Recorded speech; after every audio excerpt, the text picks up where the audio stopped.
टुनटुनी चिड़िया अपनी बेटी और पति कालू कौवे के साथ खुशी खुशी जीवन बिता रही होती है, लेकिन उसकी खुशियाँ ज्यादा समय तक टिक नहीं पाई क्योंकि कालू कौवे का किसी और चिड़िया के साथ चक्कर चल रहा था। और जब टुनटुनी को इस बात का पता चला तो उसने अपने पति से इस बारे में बात की। अरे कालू जी, ये रानू चिड़िया कौन है? उसकी आपके फोन पर कॉल आ रही थी। अरे वो तो मेरे ऑफिस में काम करती है, उसे कुछ जरूरी काम होगा इसलिए वो कॉल कर रही होगी और उसकी मस्ती मजाक करने की आदत है। अच्छा ठीक है, मैं भी मजाक में किसी चिड़ी को कॉल करूंगी, तब देखती हूँ कैसा लगता है आपको। तभी कालू कौवा टुनटुनी को जोरदार थप्पड़ मारता है और कहता है, कुछ ज्यादा ही जुबान चल रही है तुम्हारी। हाँ, रानू है मेरी गर्लफ्रेंड और बहुत प्यार करता हूँ मैं उससे। क्या कर लोगी तुम? आपको शर्म नहीं आती? आप शादीशुदा हो फिर भी ऐसी हरकतें कर रहे हो। मैं ऐसे ही हरकतें करूंगा। मैं तुम्हें छोड़ भी सकता हूँ लेकिन रानू को नहीं। यदि इस घर में रहना है तो ये सब बर्दाश्त करना ही होगा।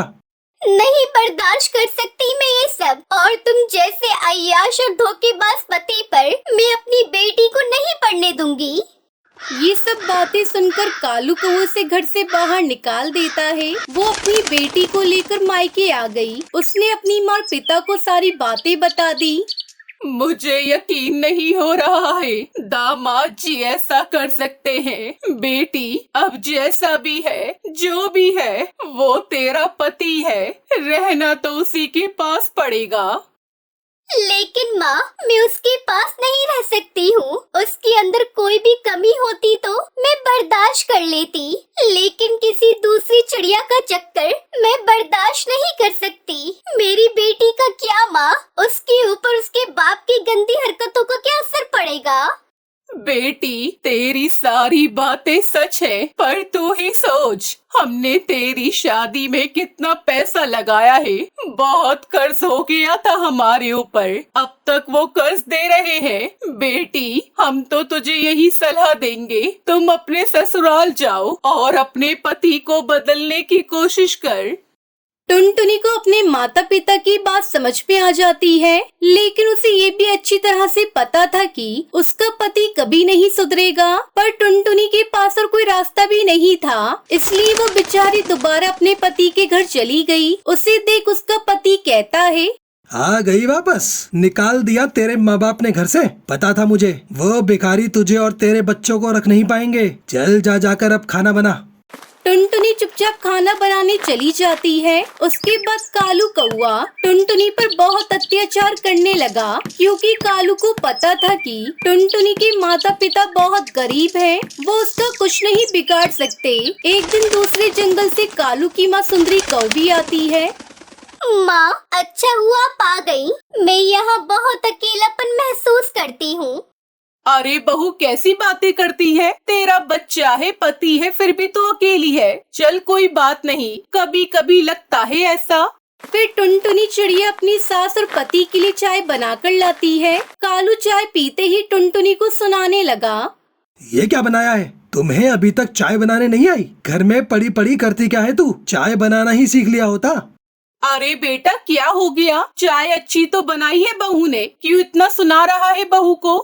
इसी तरह कालू अपनी माँ की इज्जत नहीं करता और उसके मन में जो आता वो अपनी पत्नी को सुनाता। इसी तरह एक सुबह कालू जोर जोर से चिल्ला रहा था। क्या हुआ जी? आप इतनी जोर जोर से क्यों चिल्ला रहे हैं? मैं यहीं पर हूँ और आपका रोज रोज का नाटक है ये सब। ये सुनकर कालू ने फिर से टुनटुनी चिड़िया पर हाथ उठा दिया। टुनटुनी की सास ने जब ये सब देखा तो उसे बहुत बुरा लगा। उसने कालू को बहुत खरी खोटी सुनाई। फिर उसने अपनी बहू को पूछा, अरे बहू, कालू तेरे साथ जानवरों की तरह पेश आता है तो चुपचाप सहती क्यों रहती है? जवाब क्यों नहीं देती? माँ जी, देख लिया ना आपने, अगर थोड़ा सा भी कुछ बोलती हो तो इसी तरह मारपीट करते हैं मेरे साथ। अरे तू ये सब क्यों सह रही है? अपने माँ बाप के घर क्यों नहीं चली जाती? टुनटुनी ने अपनी सास को सारी बातें बता दी। अपनी बेटे की हरकतों से टुनटुनी की सास बहुत शर्मिंदा हुई। टुनटुनी की बात सुनकर कालू की माँ ने एक सास की तरह नहीं बल्कि एक माँ की तरह सोचा और वो सीधा टुनटुनी के माता पिता के पास पहुँच गई। अरे आप दोनों टुनटुनी के माता पिता हैं कि दुश्मन? वो बच्ची आपके पास सहायता की गुहार लगाने आई थी और आपने उसको वापस करके निकम्मे पति के पास भेज दिया। अरे बहन जी, उसका निकम्मा पति आपका बेटा है। आप अपने बेटे के बारे में ये सब बोल रही हैं? हाँ, मैं बोल रही हूँ क्योंकि मैं सच के साथ हूँ। मेरे बेटे ने गलती की है, उसकी सजा मैं उसे देकर रहूंगी, पर आप दोनों को भी मेरा साथ देना होगा। फिर सुंदरी कौवी ने अपने बेटे बहू का तलाक करवाने का फैसला कर लेती है। पहले वो अपनी बहू को समझाती है। बहू, यही तुम्हारी बेटी के लिए ठीक रहेगा। तुम कालू के साथ खुश नहीं रह सकती। लेकिन माँ, वो मेरे पति है और अगर मैंने उनसे तलाक ले भी लिया तो मैं जाऊंगी कहाँ और करूंगी क्या? ऐसे पल पल अपना आत्मसम्मान मार के जिंदा रहना मंजूर है तुम्हें? जरा अपनी बेटी के बारे में तो सोच, अगर वो भी अपनी बाप की तरह निकली तो। टुनटुनी ये सब बात सुनकर सोच में पड़ गई और उसने अपनी सास की बात मानने का फैसला कर लिया। उसके बाद सुंदरी कौवी तलाक का पेपर लेकर अपने बेटे के पास गई और उससे कहने लगी, चल कालू बेटा, इस पेपर पर साइन कर दे। माँ ये तो तलाक के पेपर हैं। हाँ तो टुनटुनी को तलाक दे और आराम से रानू चिड़िया के साथ रहे। और हाँ, अगर टुनटुनी को तलाक नहीं दिया तो मैं तुझे अपनी प्रॉपर्टी से बेदखल कर दूंगी।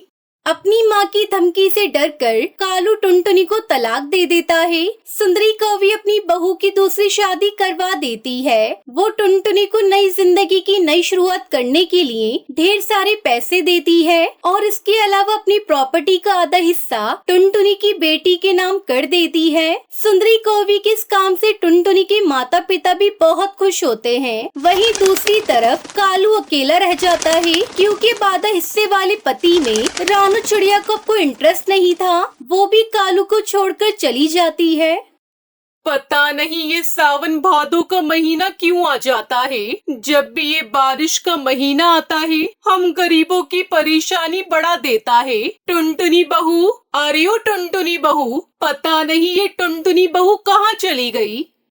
मैं यहाँ हूँ माँ जी, आंगन में देखिए। माँ जी, हमारे आंगन में कितने सारे फूल खिले हैं। मैं सोच रही हूँ माँ जी, इन फूलों को तोड़कर अपनी हरी घास की झोपड़ी में सजा दूँ ताकि देवर जी की शादी में हम गरीबों के घर में थोड़ी रौनक आ जाए।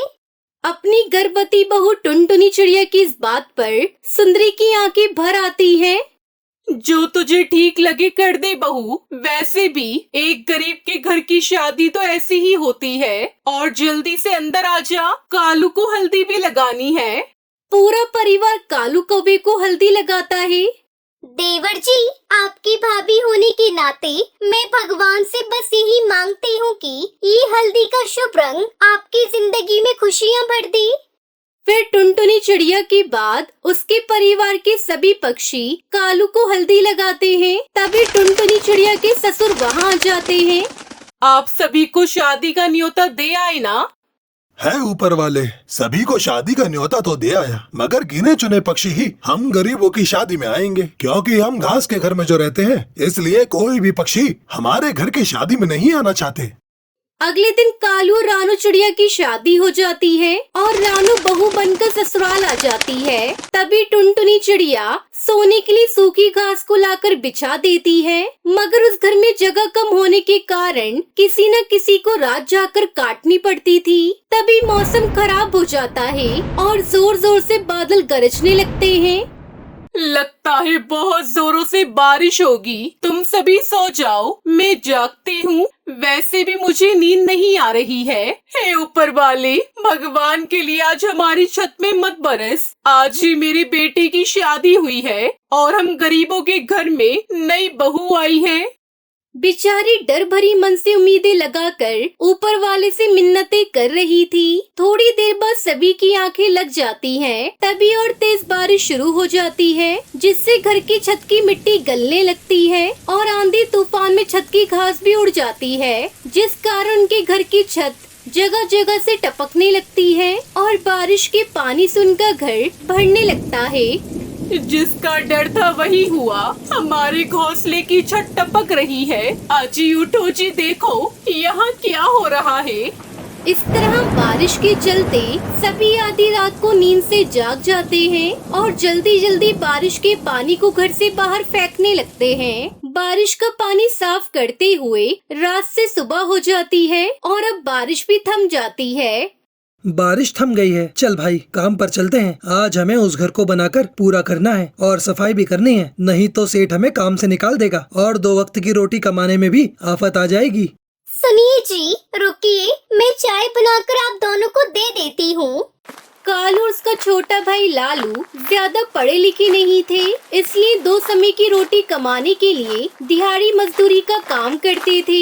दोनों भाइयों ने अब तक न जाने कितने घर और फैक्ट्रियां बना चुके थे, लेकिन अपने परिवार के लिए पक्का घर नहीं बना सके। बस्ती तो सर छुपाने के लिए एक टूटा फूटा घास का घर। दोनों भाई काम पर जाकर काम करते हैं, तभी अचानक फिर से जोरों से बारिश शुरू हो जाती है। उन दोनों को बार बार उनके घर की चिंता सता रही थी। तू देख रहा है भाई, बारिश कितनी जोरों से हो रही है, कहीं हमारा घर टूट न जाए, वरना हमारी पत्नियां, माँ बाबू बेघर हो जाएंगे। भैया मेरे पास एक रास्ता है, क्यों ना हम यहाँ से थोड़ी सीमेंट चुराकर घर ले चलें और अपने घर की छत को पक्का कर लें। छत छिन जाने के डर से कालू और लालू एक बोरी में सीमेंट भरने लगते हैं। तभी मुखिया सेठ उन्हें चोरी करते देख लेता है।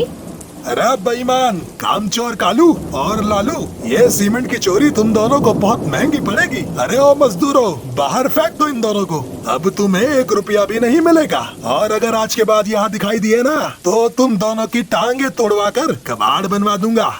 ऐसा मत करो सेठ जी, ऐसा मत करो, हमारी मेहनत मजदूरी दे दो। मगर मुखिया हरिया तोता उनकी एक नहीं सुनता और मार पीट कर उन्हें भरी बारिश में सड़क पर फेंक देता है। वहीं दूसरी तरफ बारिश के चलते टुनटुनी चिड़िया का घोंसले की छत टूट जाती है। बेचारी टुनटुनी और रानो चिड़िया छत पर चढ़कर जैसे तैसे अपने घर को ठीक करती है, लेकिन कच्ची छत बारिश की मार नहीं सह पाती और उसका घोंसला पूरी तरह से ढह जाता है। दोनों भाई घर वापस आते हैं तो देखते हैं कि सभी बारिश में भीग रहे होते हैं। अजी आप आ गए, देखिए ना, हम बेघर हो गए, हमारा घोंसला टूट गया। अब हम क्या करेंगे, कहाँ जाएंगे?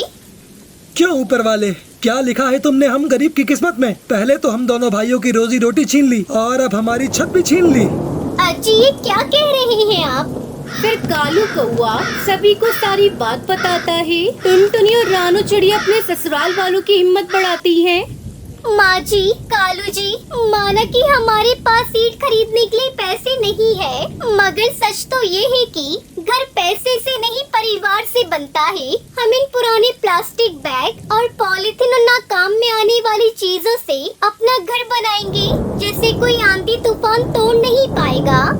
टुनटुनी चिड़िया की बातें उनके गरीब ससुराल वालों की हिम्मत को नए हौसले से भर देती हैं। फिर वो सब मिलकर प्लास्टिक, पॉलिथीन बैग और बोतल इकट्ठा करते हैं। माँ जी, जब तक हम घर नहीं बना लेते तब तक आप इस पेड़ की छांव में बैठिए, आपका बारिश में भीगना ठीक नहीं है। फिर वो सब बारिश में भीगते हुए घर बनाना शुरू करते हैं। बिजली चमकती और बादल गरजते, मगर सुबह से रात होने तक बारिश में भीगते हुए वो अपना प्लास्टिक पॉलिथीन का घर बना लेते हैं।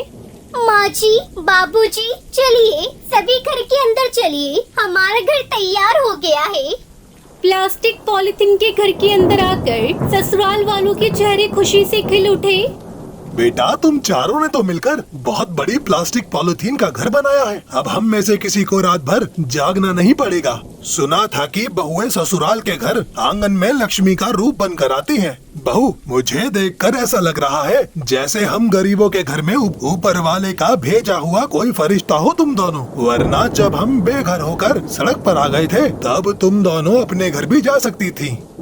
बापूजी, मैं इस घर की बहू हूँ और बहू का संसार उसके ससुराल से ही होता है। और विदाई के समय पिताजी ने कहा था, शादी के बाद ससुराल का सुख दुख तो बहू का भी सुख दुख होता है। टुनटुनी चिड़िया की ये सब बातें ससुराल वालों के दिल छू लेती हैं और वो सभी एक साथ बारिश में प्लास्टिक पॉलिथीन के घर में खुशी खुशी रहते हैं।